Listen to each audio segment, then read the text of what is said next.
Some betrayals don't happen in private. They are staged under crystal chandeliers with champagne glasses raised and cameras recording. My name is Nora Blake, and the night I was supposed to become a bride, I became a joke. The ballroom glittered like a dream. White orchids, gold ribbons, a live quartet playing soft jazz, 200 guests, investors, media, family friends. Everyone said I was lucky. Ethan Cole, rising tech star, founder of a billion-dollar logistics startup, was marrying me. What they didn't know was simple. Without my money, there would be no Ethan Cole. I stood near the stage in a silver dress he chose himself. Elegant but not loud, he had said. I should have heard the warning hidden inside that sentence. My father's old friends shook my hand. His mother smiled too widely. His PR team kept adjusting camera angles like this was a product launch, not an engagement. Maybe it was.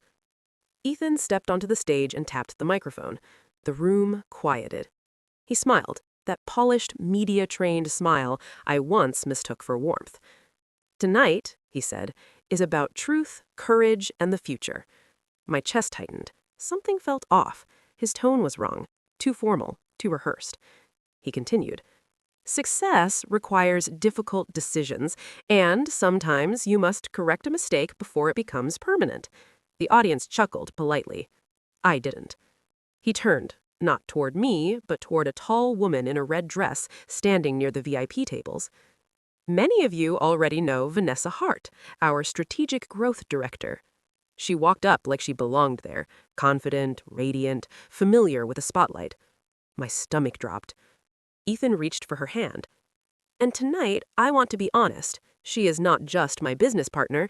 She is the woman who truly understands me, supports my vision, and stands beside my future.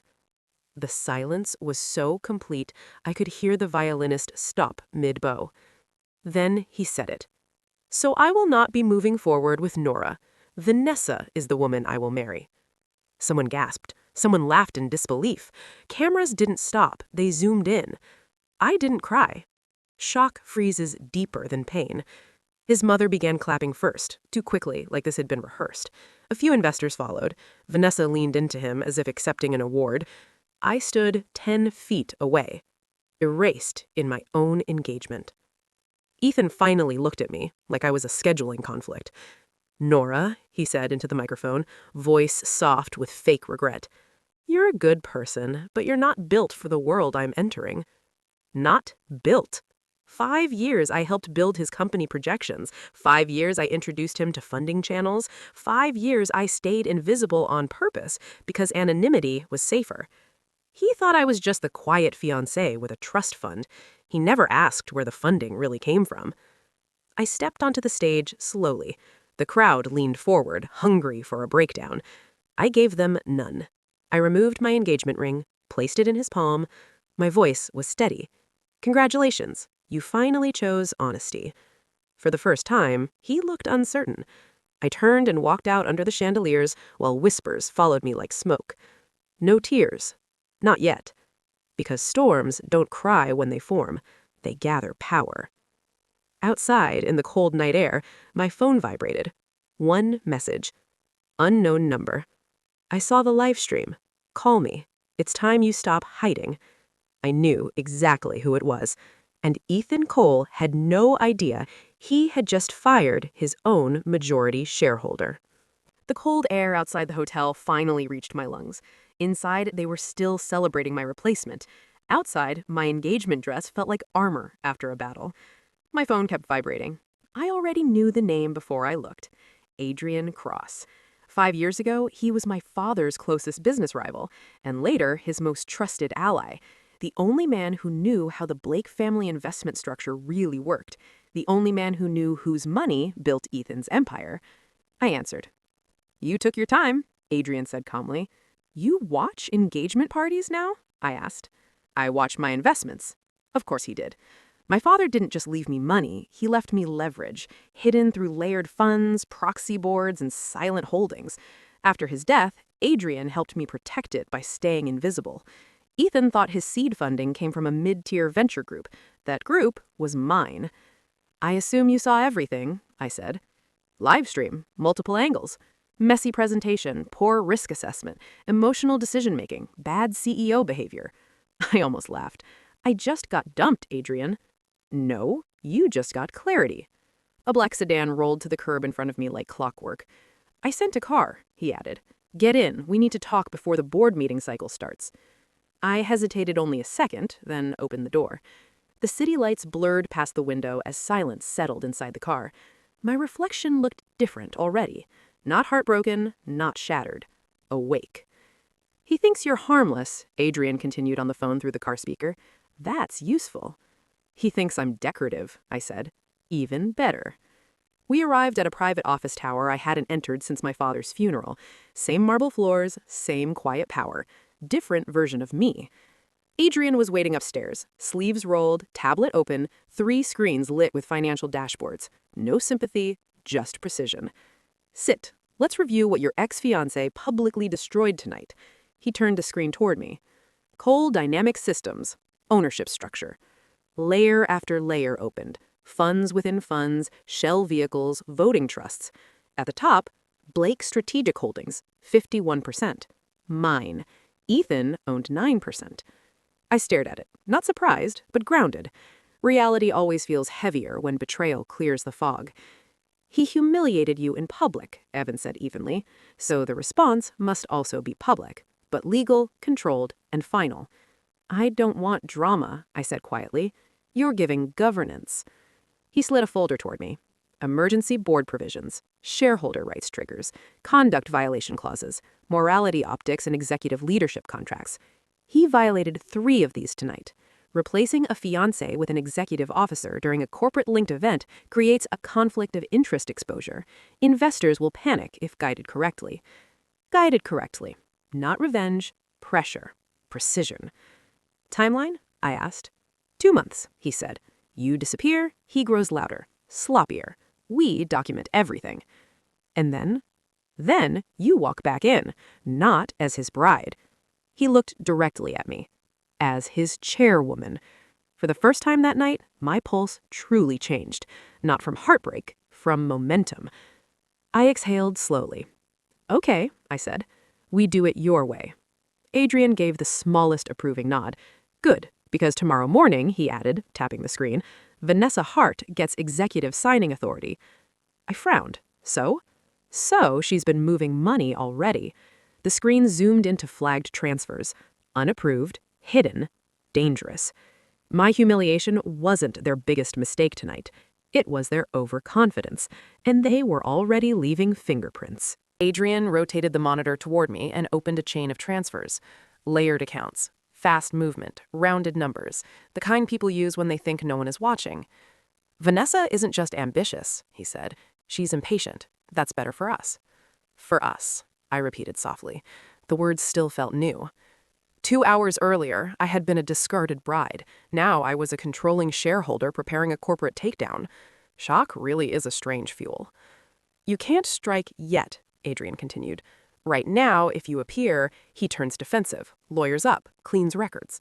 So I stay invisible? You go closer, he corrected, but smaller. He slid a printed ID badge across the desk. Nora Blake, Contract Operations Analyst. I blinked. You're joking. I don't joke about leverage. That's an entry-level temporal. Yes, he said calmly, in the internal reporting unit, which meant access. Expense pipelines, vendor approvals, logistics billing trails, the bloodstream of Ethan's company. I want you inside my own company as a temp, I said. I want you inside your company where no one looks twice. I let out a slow breath, then smiled. Approve it. 3 days later, my engagement scandal was still trending online, but with a different narrative. PR articles seeded by Adrian's media contacts framed Ethan as bold but controversial, Vanessa as strategic and modern, me as a private heiress unsuited for startup culture. Perfect. Let them shrink me. Small things slip through locked doors. I changed my hair color, cut it shorter, switched to glasses, neutral clothes, no signature perfume. Even my posture changed. Shoulders slightly rounded, steps quieter. People don't realize how invisible a woman becomes when she stops performing confidence. The Cole Dynamic Systems lobby felt different when you entered without being announced. No smiles, no escorts, no red carpets, just badge scans and elevator dings. No one recognized me. Not the receptionist, not the floor manager, not the HR coordinator who handed me onboarding forms without eye contact. 5 years engaged to the CEO, and I had never once been invited to headquarters operations. That told me everything. By noon, I was seated between 2 analysts arguing about shipping delay codes, 4 monitors in front of me, raw data access behind them. Beautiful. Messy. Unfiltered. I worked quietly, efficiently, no small talk. Within hours, I saw patterns Adrian predicted. Vendor inflation, shell contractors, rushed approvals stamped by Vanessa's executive override. Greed leaves a rhythm. At 4:20 p.m., the office shifted tone. Laughter, louder voices, perfume clouds. Ethan and Vanessa walked through the operations floor like royalty touring farmland. He looked energized. Public scandal clearly hadn't hurt his ego. She walked half a step ahead, already acting like ownership had transferred emotionally. "Remember," Ethan told the floor loudly, "we're scaling fast now. No hesitation decisions. Speed wins markets." Speed also exposes fraud. Vanessa stopped near my row, glanced at screens without understanding them, then nodded like she did. "Good tempo," she said. Her eyes passed over me, blank, dismissive, never even tried to form. 5 years with their CEO, and I was now less visible than a desk lamp. Useful. When they moved on, the analyst beside me whispered, "She already acts like she owns the place." I answered without looking up. People usually show their ending before their peak. He laughed. "You're new, you'll learn." Oh, I would. That evening, I exported my first flagged packet to Adrian through secure channel. 32 suspicious approvals tied to Vanessa's signature authority. His reply came in 10 seconds. "Good. Don't rush. Let them dig deeper." I shut down my monitor, stood, and headed to the elevator with the rest of the invisible workforce. As the doors closed, my phone buzzed again. Unknown internal extension. I answered quietly. A nervous male voice said, "Ms. Blake, I know who you are, and you need to be careful. They're not just moving money, they're moving blame." The line cut. I never gave this number to anyone inside the company, which meant one thing. I wasn't the only one watching. The elevator doors opened and people walked out, laughing, complaining about deadlines, checking their phones. Normal sounds. Normal faces. But my heartbeat wasn't normal anymore. Someone inside the company knew who I really was, and more importantly, they knew I was in danger. I didn't call back. People who whisper warnings from hidden numbers don't want conversations. They want distance. That night, I sent Adrian the voice transcript and the call log. He replied 5 minutes later. "Tomorrow, 7 a.m., come in person. No messages after this." Short, tight, serious. Which meant the risk was real. Adrian was already in the conference room when I arrived. Coffee untouched, screens alive with documents. He didn't greet me. That was never a good sign. "You were right to go inside," he said. "You were earlier than I expected, but right." About the transfers? About the cover plan. He turned the screen toward me. My name was on it. Not as owner, as approver. I stared. Expense authorizations, vendor releases, contract validations, all digitally stamped with my employee ID. "That's impossible," I said quietly. "I just got access yesterday." "Yes," Adrian replied, "and someone is already routing approvals through your credentials." Cold spread slowly through my chest. "They're building a trail," he continued. "If the fraud bursts, you become the internal accomplice. Temporary staff, disposable identity, clean story." The words were calm. The meaning was brutal. "They're framing me." "Yes. For how much?" He zoomed out. The total sat at the bottom of the column. 8 figures. I actually laughed once, not from humor, but disbelief. Do they usually move this fast, or am I inspiring them? "Vanessa is," Adrian said. "Fast greed is sloppy greed." He pulled up security logs, multiple after-hours logins using my credentials, from a different floor. "IT?" I asked. "Compromised or paid, doesn't matter yet." I looked at my own forged approvals stacked like bricks in a prison wall. "If we expose this now, they'll claim system error." "Correct." "If we wait?" "They add more weight and more proof of intent." Silence sat between us for a moment. Then Adrian leaned back slightly. We let them continue. I looked up sharply. You want them to frame me more? I want them confident. Confidence is the mask criminals wear right before cameras turn on. The next week inside the office felt different. Not louder, sharper. I noticed Vanessa visiting finance twice a day now. Closed-door talks, tight smiles, quick exits. Ethan signed whatever she placed in front of him without reading. Love makes smart men lazy. My fake approval trail kept growing, but now Adrian mirrored every record in a protected archive, time-stamped, location-tagged, untouchable. They're digging their own hole, he told me each night. Depth matters. Then came the invitation. Company-wide announcement. Coal Dynamics Expansion Celebration Gala. Press and investors present. Host, Ethan Cole. Special recognition, Vanessa Hart. Public stage, public praise, public signatures. I stared at the internal memo twice. Adrian called before I could message him. Perfect, he said. For them or for us? For gravity. You're enjoying this. I enjoyed timing. What happens at the gala? He paused just long enough to build tension. You stop being invisible. My pulse slowed, not fear this time, but readiness. Do I walk in as staff or owner? His answer came clean. Neither. Then what? The new chair of the board. The title landed heavier than revenge ever could. And upstairs in his glass office, Ethan was rehearsing a speech about loyalty. I know because the rehearsal file was uploaded to the internal media server and temp analysts had preview access. Irony has a strange sense of humor. I watched it alone at my desk after hours. He stood behind a podium, sleeves rolled, voice steady, practicing pauses like they were strategy. Leadership, he said to the empty room, is about trust, standing beside the people who believe in your vision. Vanessa sat off camera, feeding him lines. Say the part about shared sacrifice again, she told him. He nodded and repeated it smoother. Shared sacrifice. I almost applauded. The cleaning crew vacuumed behind me while the future headline practiced sincerity. They really believed the story they were writing. That was their third mistake. The gala week arrived fast. Decorators came, media teams walked the halls, investor relations went into performance mode, even the cafeteria upgraded menus. Success theater. My fake approval trail had now crossed into dangerous territory, large enough that exposure would shake the company. Adrian still told me the same thing every night. Not yet. Pressure needs peak weight before release. 2 days before the event, security access changed across executive floors. New restrictions, new badge rules. My temp clearance should have been reduced. Instead, it expanded. That wasn't luck. That was a setup. Someone wanted my credentials usable everywhere when the financial bomb went public. Disposable villain prepared in advance. I forwarded the access change to Adrian. His reply came instantly. They're almost ready to detonate. Good. Good.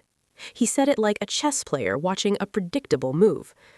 The night of the gala, the building transformed. Glass walls lit blue, logo projections rotating, press barricades outside, camera drones hovering like metal insects. I entered through staff access in a black service suit, hair tied back, glasses on, clipboard in hand. Invisible again. Ballrooms reveal truth faster than boardrooms. Power performs when watched. Investors laughed too loudly. Executives introduced themselves too firmly. Vanessa floated through the room collecting admiration like interest payments. Ethan worked the cameras, humble smile, controlled charm, victory energy. No one looks down when they think they're rising. From the service corridor, I watched it all on the monitor well. Position? Adrian's voice came through my earpiece. Inside, I answered softly. Board proxy votes finalized, transfer documents queued. My fingers tightened on the clipboard. Timing? I asked. During the loyalty speech, he replied. Maximum contrast. Of course, truth lands hardest when it interrupts a lie. The program started. Music lowered, lights narrowed, applause built. Ethan stepped onto the stage. Confident, polished, untouchable, or so he believed. He began exactly like rehearsal. Tonight, he said warmly, is about loyalty, belief, and the people who stand with you from the beginning. Vanessa smiled in the front row, already glowing in borrowed victory. My phone vibrated once. Board control transfer, ready to execute. Adrian again. Walk toward stage left.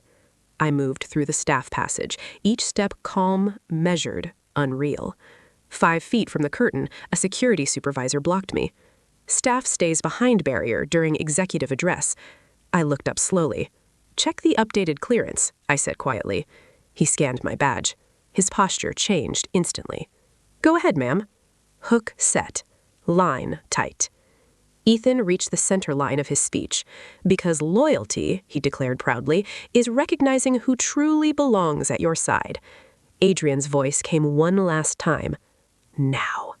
I stepped through the curtain, and the screen behind Ethan changed. Ownership chart. Live. Majority control reassigned. Room silent. Speech broken. And Ethan turned around and saw who now owned the stage. For half a second, his face didn't change. That's what shock looks like on trained leaders, a frozen smile that doesn't know it's already dead. Then recognition hit. Not of my disguise, but of my presence, of timing, of danger. The giant screen behind him displayed the live ownership structure, names, percentages, control blocks. The majority line was highlighted. Blake Strategic Holdings, controlling share. The room started whispering before he even spoke. He looked at the screen, then at me, then back at the screen, like numbers might rearrange out of fear. They've loaded the wrong file, he said into the mic with a tight laugh. We're having a small technical... Not technical, I said, stepping forward. My voice carried clean through the hall. Structural. Silence spreads fast in rich rooms. Vanessa stood halfway out of her chair now, eyes locked on me, trying to place the face, the posture, the voice. I removed my glasses. Recognition is louder than announcements. Her color drained first. Ethan's confidence followed. You, he said quietly, off mic. Yes, I answered calmly. Still me. Cameras turned, phones lifted, journalists smelled blood and pivoted instantly. Adrian's voice came softly in my earpiece. Board vote executed. You are now chair, legally and fully. I didn't smile. Victory is stronger when it doesn't beg to be seen. Ethan stepped closer, voice low and tight. This is not how governance works. It is, I said, when paperwork is read. I nodded toward the side stage. 3 board members stood and confirmed with raised hands. Pre-signed proxy confirmations were already on the press tablets. Vanessa rushed up the stairs. This is manipulation, she snapped. She's a private investor, not active control. I looked at her. Check section 4.2 of executive conduct, I said evenly. Romantic partner promotions tied to capital influence events trigger automatic review. Her mouth opened, closed. She had signed that clause herself. Ethan tried one last pivot, charm mode. We can discuss this privately, he said into the mic, smiling at the crowd. No need for dramatics. I replaced you publicly, I replied. Governance answers publicly. A murmur rolled through investors. Truth plus symmetry, very persuasive. I lifted a small remote Adrian had given me. Second screen appeared. Transfer trails, rushed approvals, executive overrides. Vanessa's signature line repeated across flagged transactions. Her breath actually stumbled. These are under audit review, I said calmly, which is why, effective tonight, executive signing authority is suspended. Gasps. Audible this time. Security shifted positions, not toward me, toward them. Ethan finally understood the shape of the fall. Not emotional, mechanical, irreversible. You planned this, he said quietly. No, I answered. You staged it. I let the words settle. You just chose the wrong stage. Flashbulbs exploded across the hall. No one clapped now. Power transitions are rarely applauded, only recorded. I stepped to the podium he prepared for his loyalty speech, looked at the audience. Leadership, I said calmly, is not about who stands beside you when cameras are on. I let the pause breathe. It's about who still has authority when truth is. No theatrics, no yelling, no revenge speech. Just finality. I turned and walked off stage, not rushed, not triumphant, certain. Behind me, Ethan Cole, visionary CEO, was being asked questions he could not charm away, and Vanessa, future bride, was already being escorted to a compliance room. Adrian spoke once more in my earpiece. Clean execution. I answered softly. He fired the wrong employee. Outside, the night air felt different than it did the night he replaced me. Cooler. Honest. And as I reached the car, my phone buzzed with a new message from an unknown number. You think this is over,